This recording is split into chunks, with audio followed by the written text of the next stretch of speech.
আসসালামু আলাইকুম রহমতুল্লাহি ওবরকাতুহু।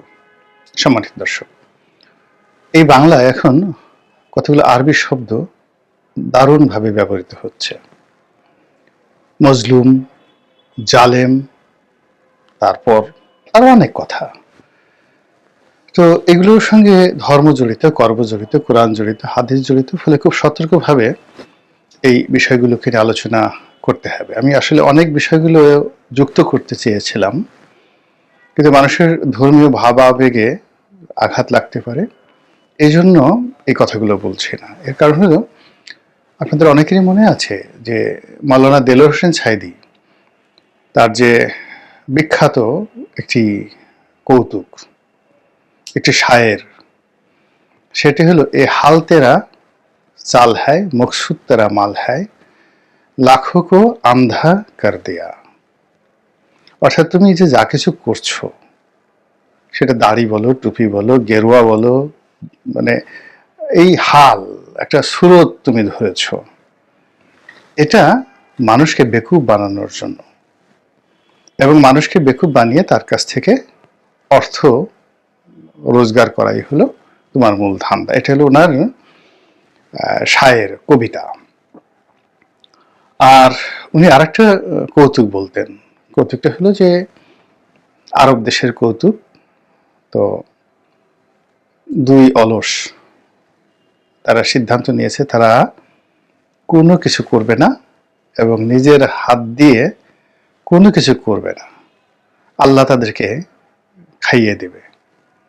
এর কারণ হলো তারা যাকে বলা হয় খুব ধর্মকর্ম করে। তো তাদের একটা বিশ্বাস যে তারা শুয়ে বসে থাকলে আল্লাহ উপর থেকে খাবার দেবে। যাই হোক, যেমন কথা তেমন কাজ, তারা গিয়ে একটা খেজুর বাগানে শুয়ে পড়ল। এখন দিনের পর দিন তারা না খেয়ে আছে। ওদিকে গাছ থেকে পাকা খেজুর তাদের চারিদিক থেকে বা চারিদিকে জমা হয়েছে।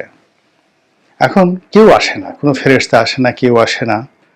তো এমনই সময় আরব দেশে আপনারা যারা গেছেন দেখেন যে সাধারণত খেজুর পড়ার মৌসুম হলে একটা নির্দিষ্ট সময় পর সেখানে যায়। এর আগে সাধারণত এখন অনেকে পানি ঠানি দেয় বা করে, বাট আগে এভাবে তদারকি হয়তো হতো না। এনিওয়ে, গল্পের মতোই বলতে হয়। দেখুন, একজন লোক সেখান থেকে যাচ্ছে, তো সেই দুই অলস তারা চিৎকার করে বলছে যে এই দুনিয়ার কি হলো, মানুষ কি কাজকর্ম সব ছেড়ে দিল নাকি? তারপর তাদের শরীরে কি কোনো মায়া দয়া নেই? আমরা এই দুজন মানুষ গাছতলায় শুয়ে আছি, ক্ষুধার্ত ক্লান্ত, আমাদের চারিদিকে এত খেজুর পড়ে আছে। তো একজন লোক, কারো মনে একটু দয়া হইল না একটা খেজুর তুলে আমাদের মুখে এটা তারা যেন তুলে দেয় এবং আমাদের এই ক্ষুধার বৃত্তি যেন নষ্ট হয়? এমন দয়া মায়ালা মানুষ কি পৃথিবীতে নাই? আর এই যে এতদিন যাবত এই খেজুরগুলো পড়ছে, এই খেজুরগুলোকে তোলার মতো কি মানুষের কাজ করার কোনো সামর্থ্য নেই? এই এটা কৌতুক আর কি।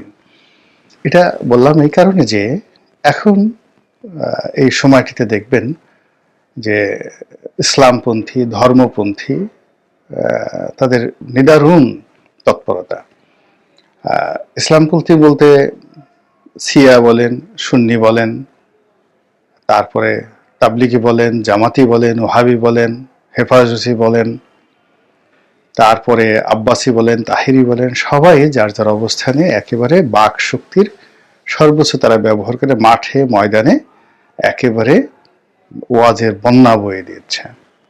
তাদের সঙ্গে পাল্লা দিয়ে ইসকন প্রভু, চিন্ময় প্রভু, হিন্দুদের আরো অনেকগুলো গ্রুপ রয়েছে তারা, খ্রিস্টানদের বেশ কয়েকটি গ্রুপ রয়েছে তারা, এবং পার্বত্য এলাকাগুলোতে বৌদ্ধরা, তারা একেবারে কোমরে গামছা বেঁধে গণতন্ত্র প্রতিষ্ঠার জন্য মাঠে নেমেছে এবং সবাই নিজেদেরকে সংখ্যালঘু দাবি করে, নিজেদেরকে মজলুম দাবি করে প্রতিপক্ষকে জাহেল বা জুলুম বাজ হিসাবে বলার চেষ্টা করছে। তো এটা নিয়েই মূলত যে বক্তব্যটি শুরু হয়েছিল জাহেল নিয়ে, সেটা জামাত ইসলামের আমির জনাব যাকে বলা হয় ডক্টর শফিকুর রহমান। তিনি প্রথম বললেন যে এক জালিম চলে গেছে, আর এক জালিমকে আমরা কোনো অবস্থাতেই ক্ষমতায় আসতে দেব না। এখন লোকজন সবাই তালাশ শুরু করলো, কে জালিম, কাকে বললেন তিনি, তারপর এই সমস্ত কথা কি, এক জালিম চলে গেছে আর এক জালিম এসেছে, তো তিনি কি ডক্টর ইউনূসকে জালিম বললেন, তিনি কি সেনাবাহিনীকে জালিম বলছিলেন, নাকি তিনি বিএনপিকে জালিম বললেন? এই সমস্ত নিয়ে বেশ কয়েকদিন উথাল পাথাল। সঙ্গত কারণে বিএনপি যারা লোকজন তারা ধরে নিল আমাদের কি বলেছে। এর কারণ হলো এখন যে ক্ষমতার যে প্রক্রিয়া, এটা সবাই জানে যে এখানে যারা আছেন তারা সবাই ট্রানজিশনাল। সেটা ডক্টর মোহাম্মদ ইউনূসের সরকার হোক, কিংবা ওনার পরিবর্তে যদি অন্য কোনো অন্তর্বর্তীকালীন সরকার আসে, কিংবা অনেকে যে আতঙ্ক ছড়িয়ে ছিল যে বাংলাদেশে যে কোনো মুহূর্তে আসতে পারে আপনার সামরিক শাসন। তো এই সব শাসনই মূলত ট্রানজিশনাল শাসন। আলটিমেটলি দেশ গণতন্ত্রের দিকে যাবে, একটা নির্বাচন হবে, এবং সেই নির্বাচন এখন যেভাবেই হোক না কেন বিএনপি সেখানে ক্ষমতায় আসবে, অথবা ভাগ্য খারাপ হলে আওয়ামী লীগও চলে আসতে পারে, অস্বাভাবিক কিছু নয়। তো সেক্ষেত্রে জামাতের আমির যদি জালেম হিসেবে তিনি চিহ্নিত করে থাকেন, একেবারে এবিসিডি বুঝে বিএনপির যে সমস্ত লোকজন তারাও চিন্তা করছেন যে না, তো নিয়ে আমাদেরকে ইন্ডিকেট করেছেন। তো এর প্রেক্ষিতে বিএনপির সঙ্গে জামাতের সম্পর্ক 12টা বেজে গেছে, এখন আর তাদের সেই সম্পর্কটা নেই। তো এই গেল জালেম। এখন সেই যে জালেম, সেই জালেমের পর আর থেমে থাকেনি, এখন সবাই একে অপরকে জালেম হিসেবে আখ্যায়িত করছে। ও চাঁদাবাজি করছে, ও সচিবালয়ে মাস্তানি করছে, ও সিবিআই দখল করছে, ও ব্যাংক দখল করছে, ও বিমা দখল করেছে ইত্যাদিতে, ও ভাব দেখিয়েছে, ও মামলা দিয়েছে, ও মোকদ্দমা দিয়েছে। কি দুঃসাহস, কত খারাপ মানুষ এরা। এক একটা মামলাতে 300, 350, 400 করে আসামি করে ঢালাওভাবে আবার সেই মামলাগুলো নিষ্পত্তি করার জন্য এই এক শ্রেণীর দুর্নীতিবাজ পুলিশের সহযোগিতায় বিরাট একটা দালাল গ্রুপ, কত বড় জাহেল, কত বড় জালেম, তারা মানুষকে টেলিফোন করে করে মামলা থেকে নাম বাদ দেওয়ার জন্য টাকা দাবি করছে, আর অনেক সম্মানিত মানুষকে বেইজ্জতি করছে। কাজেই এই জালেমদেরকে প্রতিহত করা হবে। এখন এই সকল কথা যদি সভা মঞ্চে বলা হয়, রাজনৈতিক মঞ্চে বলা হয়, বাংলাদেশে গত 4 মাসে এমন কিছু ঘটনা ঘটেছে, আপনাকে আর বলতে হবে না জালেমকে। জালেমকে তো জালেম এভাবে চলছে, জালেম নিয়ে আলাপ আলোচনা। এরপরে আসছে জাহেল। জাহেল শব্দটা নিয়ে আমি আর এখানে অপ্রাসঙ্গিক বলবো না, কিন্তু যে শব্দটি নিয়ে ইন ডিটেলস বলতে চাই সেটা হলো মজলুম। তো মজলুম হলো যাকে অত্যাচার করা হয়, স্বাভাবিক দৃষ্টিতে মজলুম অত্যাচার করা হয়। এখন সবাই বলার চেষ্টা করছেন যে আমরা হলাম গিয়ে মজলুম দল, আমাদের উপরে নিদারুণ জুলুম করা হয়েছে, অত্যাচার করা হয়েছে। তারপর আমরা হলাম গিয়ে মজলুম ব্যক্তি, আমাদের পরিবার, ঘর, সংসার সবকিছু তছনছ করে দিয়েছে জাহেলেরা। তো এই যে মজলুম শব্দটি, সেই মজলুম শব্দটি ব্যবহার করে অনেকেই জনগণের সহানুভূতি পাওয়ার চেষ্টা করছেন এবং নিজেদেরকে শ্রেষ্ঠ মানুষ হিসেবে প্রমাণ করার চেষ্টা করছেন। তো এখানে আমার ক্ষুদ্র জ্ঞান, আরবি সম্পর্কে আমি যতটুকু জানি, তাতে মনে হয় যে এখানে মজলুম যে শব্দটি, সেই মজলুম শব্দটি এখানে প্রযোজ্য এখনো বাংলাদেশে হয়নি। মজলুম শব্দের অর্থ হলো এমন একটা পরিবেশ এবং পরিস্থিতি, যে পরিস্থিতিতে যিনি অত্যাচারের শিকার হবেন, ওই সময়টিতে তার আর কোনো আশ্রয় থাকে না, বিকল্প পথ থাকে না, বিকল্প পথ থাকে না। সে দুনিয়ার সমস্ত আশ্রয়কে ভুলে যায়। তারপরে সে তার মালিক আল্লাহ রাব্বুল আলামিনকে ডাক দেয়। যেমন মজলুম হয়ে পড়েছিলেন, মানে এখানে মজলুম বলতে অসহায়, তার কোনো সহায় নেই। আমরা মজলুম বলতে সাধারণত অত্যাচারিত বুঝাই, আর মজলুম বলতে যেটি অসহায় বোঝায় সেটি হলো আপনি একজন সম্পূর্ণ নিরপরাধ, যে লোক কোনো অপরাধ করেননি। তারপর একজন দুর্বল লোক, তাকে আপনি এমন একটা পরিবেশ পরিস্থিতিতে ফেলেছেন যেখান থেকে আসলে তার উদ্ধার পাওয়ার কোনো সুযোগ নেই, কোনো স্কোপ নেই, তারপরে কোনো ওয়ে নেই, মানে উপায় নেই। তো সেই অবস্থাটি যখন তৈরি হয় তখন আপনি সেটাকে বলতে পারেন যে সে অসহায় হয়ে পড়েছে, মজলুম হয়ে পড়েছে। মজলুম বেশ কয়েকভাবে হয়। সেটি হলো মানুষ দ্বারা, অত্যাচারী শাসক বাদশা শক্তিমান লোক দ্বারা অপর কোনো প্রাণীকে, সেটি কেবল যে মানুষ তা নয়, একটি পশুকেও আপনি মজলুম বানিয়ে দিতে পারেন, অসহায় বানিয়ে দিতে পারেন। 2 নম্বরে যেটি হয় সেটি হলো অন্য কোনো পশু দ্বারা বা অন্য কোনো প্রাণী দ্বারা আপনি মজলুম হয়ে পড়লেন, এমন একটা জায়গাতে গিয়ে পৌঁছালেন যেখানে চারিদিকে শুধু সাপ, ব্যাঙ, হাতি, আপনার কোনো অবস্থাতে আপনাকে উদ্ধার করার মতো কোনো জায়গা নেই। 3 নম্বর হলো যে প্রকৃতি, আল্লাহ রাব্বুল আলামিন স্বয়ং নিজে আপনাকে মজলুম বানিয়ে দেয়, এবং যখন আপনাকে অসহায় বানিয়ে দেয় দুটো কারণে। যদি আপনি অন্যায় করেন আপনাকে ফিরে আসার জন্য একটা সুযোগ দেয়, আর যদি আপনি আল্লাহর খুব কাছের বান্দা হন তাহলে আল্লাহর প্রতি আপনার কতটা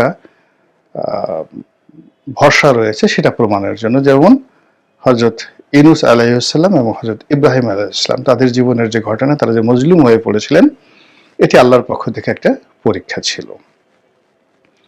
তো এক্ষেত্রে যেটা হচ্ছে যে বাংলাদেশে আপনি যদি দেখেন যে গত সেই 2014 নয়, ঠিক প্রথম থেকে রাজনৈতিক যে ঝক্কি ঝামেলাগুলো পরস্পরের প্রতি আসছে স্বাধীনতার পর থেকে, একেবারে বিনা মেঘে বজ্রপাত হয়নি।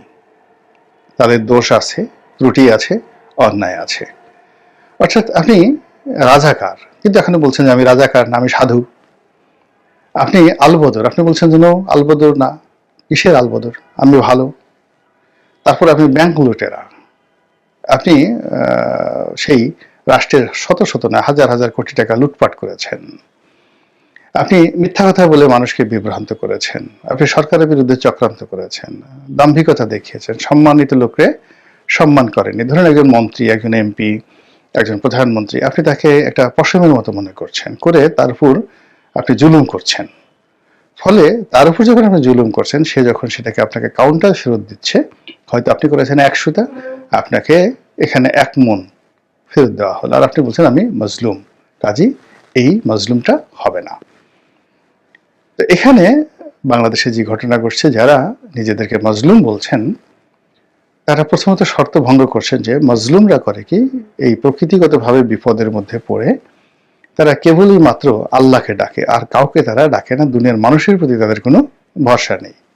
তো আপনি কোর্টে যাচ্ছেন, কাছারিতে যাচ্ছেন, পালিয়ে থাকছেন, এই বাড়িতে যাচ্ছেন, ওই বাড়িতে যাচ্ছেন, দাওয়াতি কর্মকাণ্ড করছেন, রাজনৈতিক কর্মকাণ্ড করছেন, মিছিল মিটিং করছেন, মশাল মিছিল করছেন, আর বলছেন আমি মজলুম।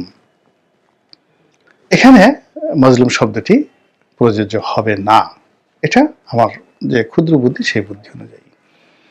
দ্বিতীয়ত, যে আপনি যখন বিপদে পড়েছেন, আপনি সেই বিপদ থেকে উদ্ধার পাওয়ার জন্য কোর্টে গেছেন, কাছারিতে গেছেন, উকিলকে টাকা দিয়েছেন, পুলিশকে ঘুষ দিয়েছেন, বিভিন্ন গোয়েন্দা সংস্থার সঙ্গে নেগোসিয়েশন করেছেন, শেখ হাসিনার দলে যোগদান করার চেষ্টা করেছেন, আবার করেননি, নিজের দল ভেঙেছেন, সকালে এক কথা বলেছেন, এই আজকে আর রাজনীতি করব না, বিকেলবেলা আবার সেই নারায়ে তাকবীর, আল্লাহু আকবার, বাংলাদেশ জিন্দাবাদ, জয় বাংলা, এই সকল স্লোগান দিয়ে ভূমিকে প্রকম্পিত করেছেন।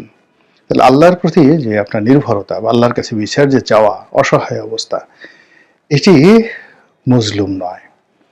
মজলুম হলো সেই ব্যক্তি, ওই যে ধরে নিয়ে আসছে সেই কক্সবাজারে সেই যে কমিশনার, এবং তাকে যখন সিদ্ধান্ত দেওয়া হলো তাকে গুলি করে মারা হবে, এবং তার কন্যা যখন ফোন করছে সে তখন কাঁদছিল, এবং তার বাবা যখন কাঁদছিল তখন কন্যা জিজ্ঞাসা করলো যে আব্বু তুমি কাঁদছো কেন?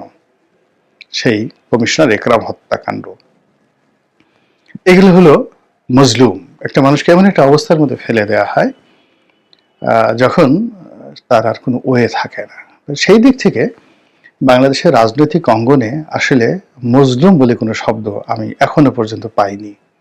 আবার ধরুন এখন আওয়ামী লীগের কথা, আওয়ামী লীগ বলতে পারে যে আমরা মজলুম, তোমরা আমাদেরকে এমন একটা অবস্থা সৃষ্টি করেছো, আমরা পালাতে বাধ্য হয়েছি, এই শীতের রাত্রে কই আমরা বউ নিয়ে বিবি নিয়ে বাচ্চা নিয়ে আরাম করবো, আয়েশ করবো, আমাদের এত টাকা, পোলাও খাবো, কোরমা খাবো, পিজা খাবো, তারপরে চিজ কেক খাবো, কত কিছু, কত ভালো ভালো খাবার বাংলাদেশে এসেছে, আমরা উন্নয়নের একটা জোয়ার বইয়ে দিয়েছি, আর সেখানে তোমরা আমাদেরকে তাড়িয়ে দিয়ে, আমাদের ব্যাংক অ্যাকাউন্ট ফ্রিজ করে দিয়ে এখন তোমরা আমাদেরকে মজলুম বানিয়ে ফেলেছো। বললেন তো এটা পাগলও আছে যে কথা বিশ্বাস করবে? তো কাজেই 2024 সনের এই ঘটনা, তার সঙ্গে 2006 সনের বাস্তবতা, যখন বিএনপি ক্ষমতা হারিয়েছিল, কিংবা 1971 সনের নভেম্বর ডিসেম্বরের ঘটনা, 14ই ডিসেম্বরের ঘটনা, 15ই ডিসেম্বরের ঘটনা, ঠিক ওই সময়টিতে স্বাধীনতা বিরোধীদের যে কর্মকাণ্ড, সেই কর্মকাণ্ডকে ভুলে গেলে চলবে না। আর এই হাল তেরা চাল হ্যায়, এখন পরিবর্তিত পরিস্থিতিতে আপনি হালত বদল করবেন, নতুন চাল দিবেন, আর আল্লাহ খুশি হয়ে সঙ্গে সঙ্গে